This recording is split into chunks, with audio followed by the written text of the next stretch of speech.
কাম হয়েছে, মুমিনরা সফল কাম হয়ে গেছে।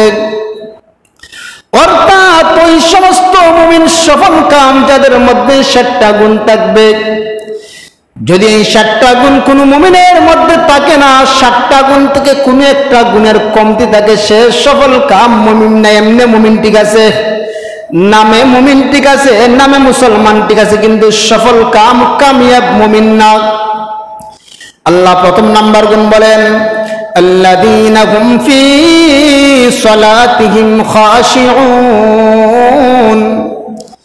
যারা তাদের নামাজে নম্র ভদ্র বিনয়ী, যারা খুশু খুজুর সাথে নামাজ আদায় করে।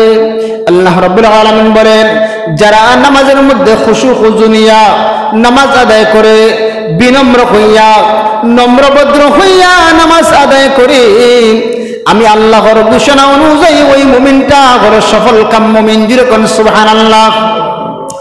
কিন্তু আমাদের বেলায় দেখা যায় আমাদের নামাজের মধ্যে খুশু খুজু নাই, অথচ সাহাবায়ে কেরামের নামাজ কেমন ছিল, সাহাবায়ে কেরামের নামাজের মধ্যে কেমন খুশু খুজু ছিল।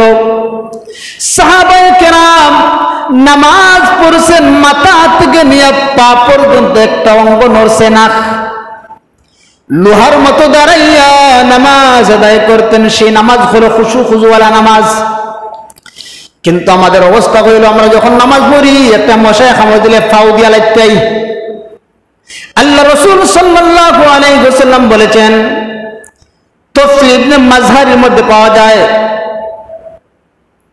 আল্লাহ রাসূল সাল্লাল্লাহু আলাইহি ওয়াসাল্লাম বলেছেন, নামাজের মধ্যে নড়াচড়া করা সেগুলা হারাম, এতে খুশু খুজু নষ্ট হয়ে যায়। আমি নামাজ পড়লাম, যদি আমার নামাজ খুশু খুজুওয়ালা না হয়, নামাজ আল্লাহর দরবারে কবুল না হয়, এরকম নামাজ পড়িয়া কষ্ট করার দরকার কি? নামাজ পড়তে কষ্ট হয় না, সময় যায়।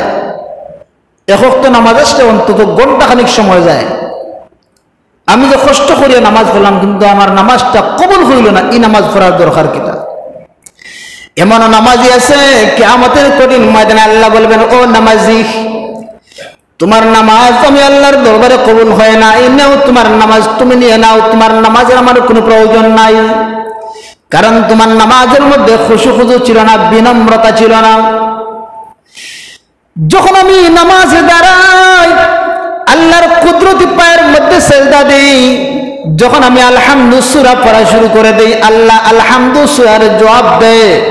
আমরা যখন পড়ি আলহামদুলিল্লাহি রাব্বিল আলামিন, আল্লাহ বলে হামিদানি আব্দি, আমার বান্দা আমার প্রশংসা করছে, আল্লাহ খুশি হয়ে যায়।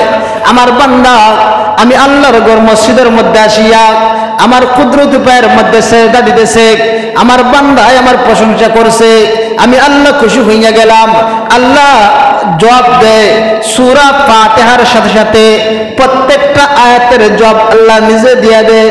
কিন্তু আল্লাহর কুদরতি পায়ে সেজদা দিলাম, আল্লাহ আমারে দেখতেছে, কিন্তু আমার হাতে নড়ে, পায়ে নড়ে, নামাজ হইলনি। এটা খুশু খুজুওয়ালা নামাজ না। আল্লাহর নবীর সাহাবী হযরত আলী রাদিয়াল্লাহু আনহু নামাজের মধ্যে কেমন খুশু খুজু ছিল। খয়বরের যুদ্ধের মধ্যে হযরত আলী রাদিয়াল্লাহু আনহুর পা দিয়ে একটা তীর ঢুকে যায়। এক বেঈমান খয়বরের যুদ্ধের মধ্যে আলী রাদিয়াল্লাহু আনহুর পাকে, আলী রাদিয়াল্লাহু আনহুর পাকে টার্গেট করিয়া তীর মারছে। তীরটা পা দিয়ে ঢুকিয়া হাড্ডি বরাবর ঢুকে গেছে। সাহাবায়ে কেরাম তীরের মধ্যে টান দেয়, আল্লাহর নবীর সাহাবী আলী সহ্য করতে পারে না, কান্না করে। কারণ মা গুস্ত বেদ করিয়া কাড্ডির মধ্যে তীর ঢুকে গেছে, আলী রাদিয়াল্লাহু আনহু সহ্য করতে পারে না, সাহাবায়ে কেরাম তীরও বের করতে পারে না।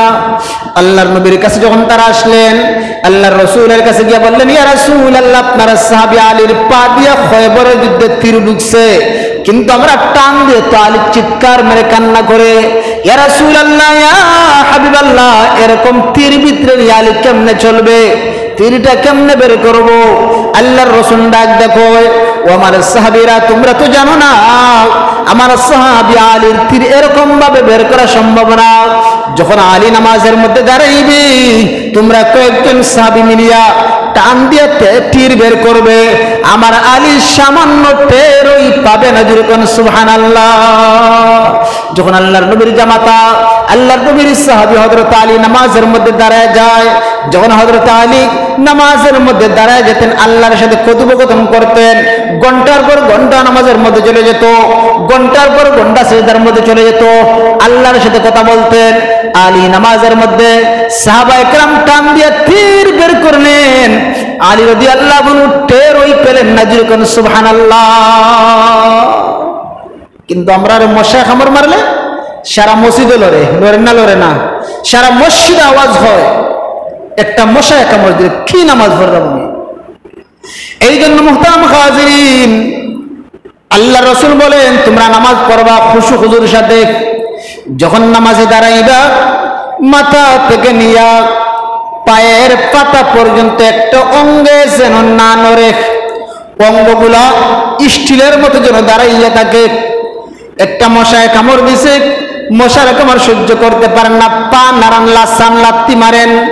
কিন্তু একটাবার কি লক্ষ্য করেছেন, যে নামাজের মধ্যে খুশু খুজু না থাকার কারণে কবরের মধ্যে যাওয়ার পর যখন ইন্তেকাল করবেন, কবরে রাখা হবে, মুনকার নাকির ফেরেশতারা তিনটা সওয়ালের জবাব জিজ্ঞেস করার পর থেকে আযাব শুরু হয়ে যাবে। সাপে কামড়াইব, পোকামাকড়ে কামড়াইব, কবরের মাঝে চাপ দিবি। ওই কথা লক্ষ্য করি না, কিন্তু নামাজে দাঁড়াইয়া মশা কামড় দিলে পা দিয়া লাগতাই, পাউরে নাড়াচাড়া করি। অনেক আছে যখন সেজদা দেয় পিছনের দুইটা পা আসমানে দিয়ে তুলি আছে না নাই, তার নামাজ যে হচ্ছে না, এই কাজটা করা যে মাকরুহ সেই নিজেই জানে না, আবার মনে করে আমি অনেক বড় ইলমওয়ালা, আমি অনেক তা জানি। এই জন্য আমি মসজিদের ইমাম সাহেব, আমি এই কথা বলি না আমি অনেক তা জানি, আসলে আমি কিচ্ছু জানি না, যা কই সব আল্লাহর পক্ষ থেকে কই।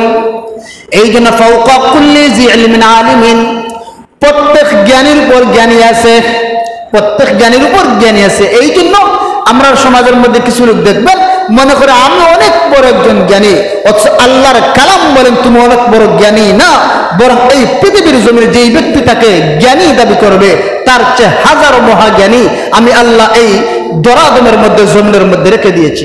আল্লাহর কালাম বলে ফাওকা জি কুল্লি আলিম কুল্লি জি ইলমিন আলিমিন, প্রত্যেক জ্ঞানীর উপর জ্ঞানী রয়েছে। এই জন্য আমি যত বড় আলেম হই না কেন, আমার চেয়ে বড় আলেম এই জমিনে আছে, যেরকম ঠিক কিনা। এই জন্য মুহতারাম হাজিরিন, এই জন্য মাসলা মাসাইল জানা অত্যন্ত জরুরি। আল্লাহর কালাম বলে ও বান্দা বান্দিরা, আল্লাহর কালাম বলে তোমরা নামাজ পড়বা, নামাজের মধ্যে খুশু খুজু নিয়ে নামাজ পড়বা। নামাজে খুশু খুজু থাকবে না, তোমার নামাজ কবুল হবে না, তোমার নামাজ কবুল হবে না। নামাজ পড়বা, তোমার নামাজ আসমান জমিনের মধ্যখানে ঝুলন্ত থাকবে, লটকানো থাকবে, সেই নামাজ দিয়ে কোনো ফায়দা হবে না। এই জন্য মুহতারাম হাজিরিন, আপনি আমি নামাজ পড়বো, এত কষ্ট করিয়া নামাজ পড়বো, ভালো করে উজু করিয়া, উজু করার সময় বিসমিল্লাহ বলে আমি হাত দিয়া দোয়া দিয়া আমার ওযু শুরু করব। ওযু শেষ করিয়া আমি দোয়া পড়ব, আশহাদু আল্লা ইলাহা ইল্লাল্লাহু আশহাদু আন্না মুহাম্মাদার রাসূলুল্লাহ। মুহতারাম হাজিরিন, এই জন্য আমি যখন ওযু করব, ওযুর শেষে আমি দোয়াটা পড়ব। কালিমা শাহাদাত আমরা পারি কি পারি না? সবাই কালিমা শাহাদাত পারি। কলিমা তৈবা, কলিমা শাহাদাত না হলে তো মুসলমান হই না। আমরা কলিমা তাইবা, কলিমা শাহাদাত শিখছি, এটা আমরা শিখিয়া আমরা ইমান আনয়ন করছি, এটা আমরা ফরন লাগে। মরার সময় অন্তত কলিমা শাহাদাত কলিমা তৈবা হরাইয়া তালকিন দেন, কলিমা শুনান সক্রাতের সময়। এই জন্য সক্রাতের সময় যার কলিমা নসিব হইব তার মোটটা বড় দামি মত, বড় বালা মত।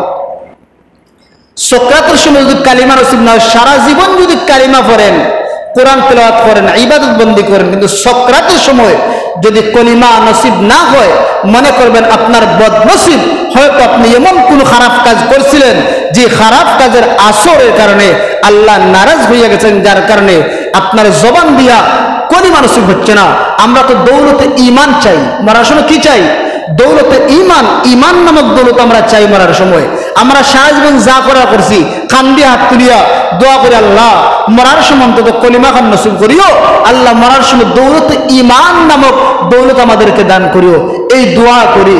এই জন্য মুহতারাম হাজিরিন, আপনি আমি নামাজ পড়ি, কিন্তু আপনার আমার নামাজের মধ্যে যদি খুশু না থাকে, সেই নামাজ দিয়ে কোনো কাজ হবে না। আর কিয়ামতের কঠিন ময়দানে সর্বপ্রথম নামাজের হিসাব হইবে যার নামাজের হিসাব ক্লিয়ার, যার নামাজের হিসাব পরিষ্কার, বাদ বাকি আর কোনো হিসাবের জন্য আটকিবে না। সব হিসাবগুলো আল্লাহ আপনার জন্য নামাজের বদৌলতে ক্লিয়ার করে দেবেন। যেরকম সুবহানাল্লাহ। যে ব্যক্তি নামাজ পড়লো, বলেন তো কোন নামাজি ব্যক্তি যে আল্লাহরে ভয় করিয়া নামাজ পড়ে সে কোনদিন আমানতের খেয়ানত করতে পারে না, কোনদিন